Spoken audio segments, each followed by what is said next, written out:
The secrets of the Reichstag in Berlin. A building that has stood through empire, war, fire, division, and rebirth. It is more than just a parliament. It is a mirror of German history, reflecting triumph, tragedy, and transformation. Behind its stone walls and steel dome lie stories few people know. A forbidden inscription. A mysterious fire that changed the course of history. Children born in its hidden chambers. A world-famous photograph, quietly manipulated. And finally, a dome that almost never was. These are the 5 secrets of the Reichstag. Secret 1, Wallot's forbidden inscription, December 1894. Berlin celebrates the grand opening of the Reichstag. The new parliament building is the pride of architect Paul Wallot. But the man who should be the happiest waits in silence. That miserable dog, he mutters bitterly. Why such words on a day of glory? Because the one person who should honor him, the Kaiser, has humiliated him.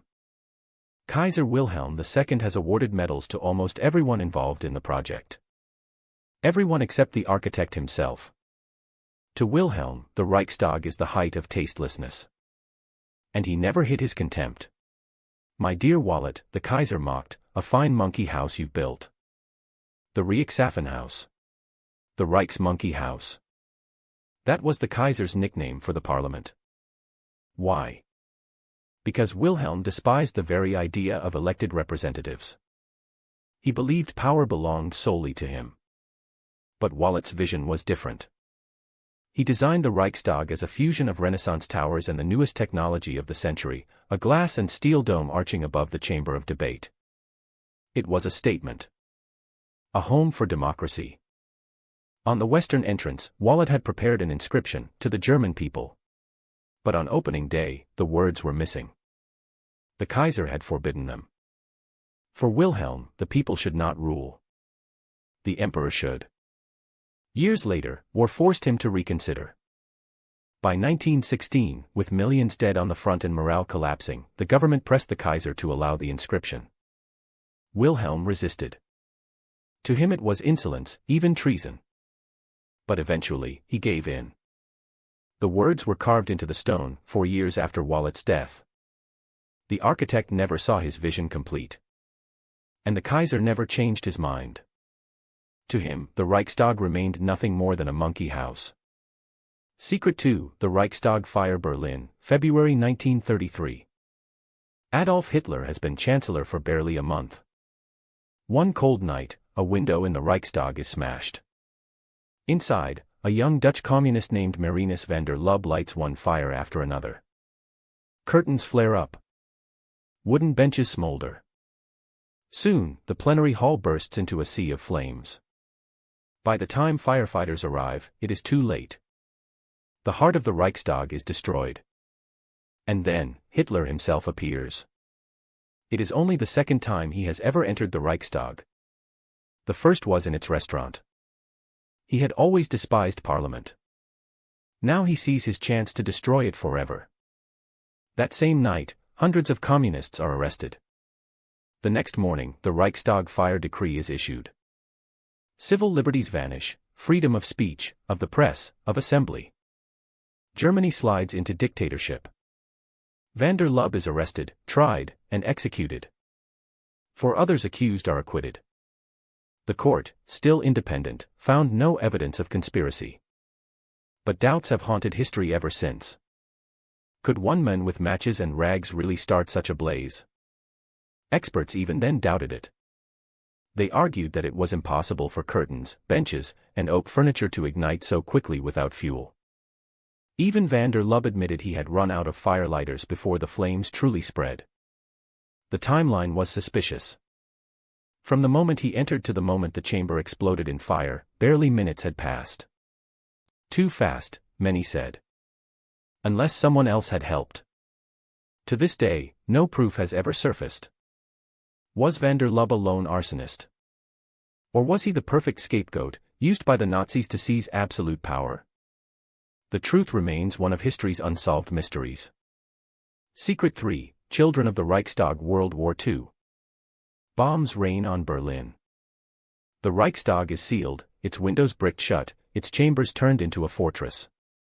But inside, it holds an unexpected secret. Berlin's Charite Hospital moves a maternity ward into the Reichstag's secure cellars. Here, under the stone dome, new life begins even as the city burns above. One of those lives belongs to Morel Dieckhoff. Her mother, Hildegard, came to the Reichstag each evening to shelter from the raids. And on a September night, she gave birth here. The certificate still reads, place of birth, Reichstag. In total, between 20 and 30 children were born in its depths. Years later, Morel smiled as she recalled, when Kennedy said, Ich bin ein Berliner, I always thought, yes. But I am even more. I was born in the Reichstag. Secret 4, the manipulated flag, May 1945. Berlin lies in ruins. The Red Army storms the Reichstag, street by street, bullet by bullet. For Stalin, the Reichstag is symbolic. It was never truly important in Hitler's Germany, but as the seat of parliament, it represents the Nazi state. Capturing it means victory. And so, photographer Yevgeny Khaldei is flown from Moscow. He carries with him a Soviet flag, stitched before his departure. The morning after Berlin surrenders, he climbs onto the Reichstag roof with soldiers. They raise the red banner above the battered dome. The photo becomes legendary. A symbol of triumph. But the image the world saw was not the whole truth. One of the soldiers wore 2 watches, taken from the dead or the captured. Loot, displayed in plain sight. Khaldei knew this could not be shown. He scratched the extra watch from the negative. Later, he carefully retouched the image and even colored it. The photograph was staged, altered, perfected. And yet, it became the enduring symbol of victory over Nazi Germany. An image where truth and propaganda blurred into one. Secret 5, the battle for the dome post-war Berlin. The Reichstag stands in ruins, a ghost by the wall. For decades, it is repaired but unused. A shell, waiting for a nation to be whole again.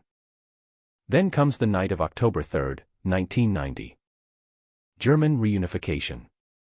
Crowds gather before the Reichstag to celebrate the end of division. The very next day, Parliament meets in its old home once more. But the real battle is only beginning. Where should the new Bundestag sit? Bonn, the safe capital of the old West Germany? Or Berlin, scarred but reborn? The debate rages for months. In June 1991, the decision comes down to a single, razor-thin vote. Berlin wins. The Reichstag must be rebuilt. The task falls to British architect Norman Foster. But there is one problem, the dome. Foster refuses to recreate the old imperial dome. If you want a replica, find another architect, he declares.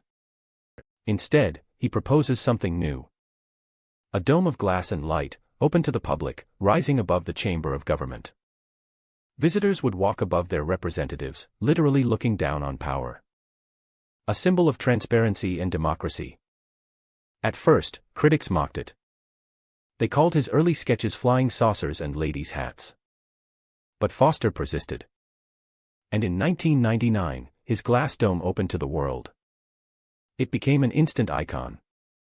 Today, more than 2 million people climb it each year, circling upward toward the Berlin sky. The Reichstag had been an imperial palace, a parliament, a ruin, and a fortress. Now, it was reborn as a beacon of democracy.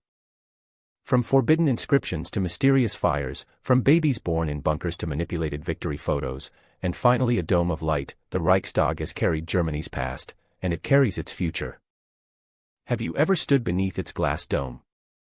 Share your story. And for more hidden history, don't forget to subscribe.